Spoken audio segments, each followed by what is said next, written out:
Assalamualaikum warahmatullahi wabarakatuh. Pada video kali ini kita akan membahas mengenai metode belajar 70-20-10. Di mana metode 70-20-10 ini biasanya diterapkan di perusahaan-perusahaan yang multinasional atau setingkat nasional untuk mengembangkan manusia di dalam perusahaan tersebut. Nah, metode ini mengenai efektivitas belajar. Jadi 70% efektivitas belajar itu didapatkan melalui pengalaman. Jadi yang 70% ini mengenai pengalaman. Karena dari itu, ungkapan bahwa pengalaman adalah guru terbaik itu memang benar. Karena dari pengalaman itu pengetahuan kita dapat. Jadi dibedakan dulu ya antara tahu dengan pengetahuan.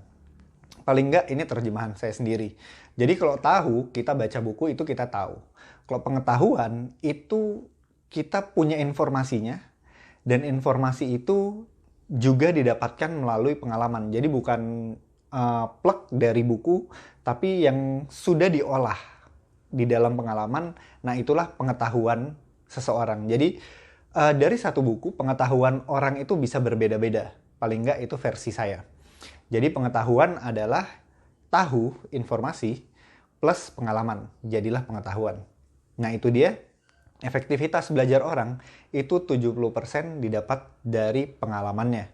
Kemudian yang 20% itu disebut sebagai belajar aktif, di mana orang yang dibimbing dan orang yang membimbing itu berinteraksi secara intens. Ini seperti menggunakan coaching atau mentoring. Jadi di situ interaksi secara personal itu terbangun sangat erat gitu. Ada tukar ide, ada tukar gagasan, ada curhatnya juga, ada masukan-masukan yang bersifatnya personal. Nah, kemudian 10% dari efektivitas pembelajaran itu didapatkan dari belajar pasif.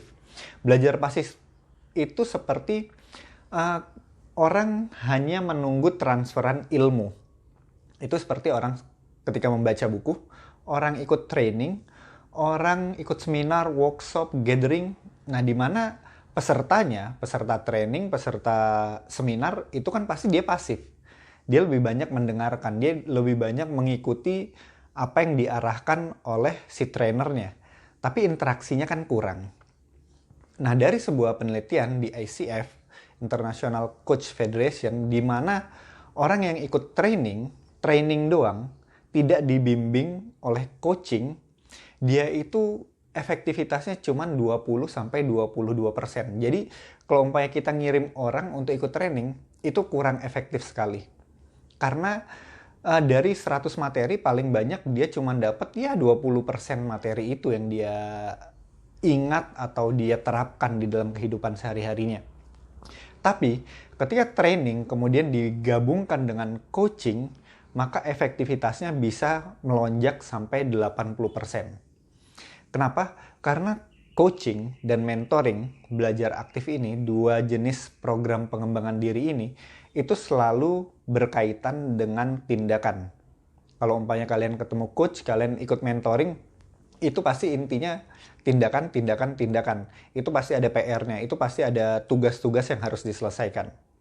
Karena memang para coach dan para mentor tahu, kalau umpamanya orang cuma dikasih tahu itu nggak efektif. Ya kalau umpamanya cuma mau ngasih tahu mah mending buka YouTube aja, buka Google, banyak kok informasinya sekarang. Nah yang dibutuhkan oleh seseorang sebetulnya itu seperti dorongan emosional, kemudian ada orang lain yang melihat potensinya dia itu di mana, jadi dia lebih pede.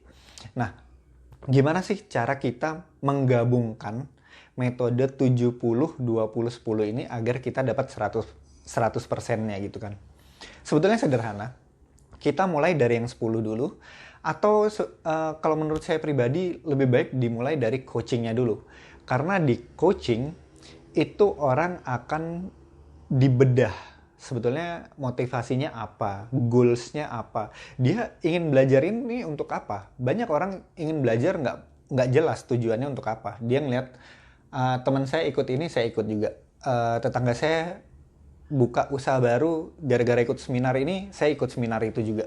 Buang-buang duit, buang-buang waktu, buang-buang energi. Jadi sangat saya anjurkan, saya pribadi, itu temui coaching dulu. si coach, nanti di coaching itu akan ketemu sebetulnya motivasi kita itu apa. Terus apa yang kita inginkan. Nah dari situ akan terbentuk goals biasanya. Dari coaching itu akan ngebulet informasinya, akan terbentuk goals. Kemudian dari coaching itu, barulah itu kita bisa gabungkan kalau mau langsung punya dana cukup besar, itu ikut mentoring aja langsung. Mentoring memang dananya cukup besar, tapi dia efektivitasnya sangat tinggi. Jadi kalau di mentoring itu kita diajarin dari A sampai Z. Atau kalau umpamanya dana nggak besar, itu ya bisa ikut seminar, bisa beli buku, atau ikut training. Ikut training itu berbeda dengan mentoring adalah, kalau umpamanya mentoring itu dari A sampai Z kita diajarin. Biasanya kalau training kita cuma diajarin A sampai D, atau enggak D sampai F. Jadi nggak terlalu banyak, tapi paling nggak kita bisa mengetahui dulu. Dan yang terpenting dari itu semua adalah praktek. Jadi percuma kalau umpamanya tahu tapi ilmunya nggak dipakai. Karena ilmu yang dipraktekkan itulah yang menjadi pengetahuan. Oke, sekian video kali ini. Semoga bermanfaat. Sampai jumpa di video selanjutnya. See ya.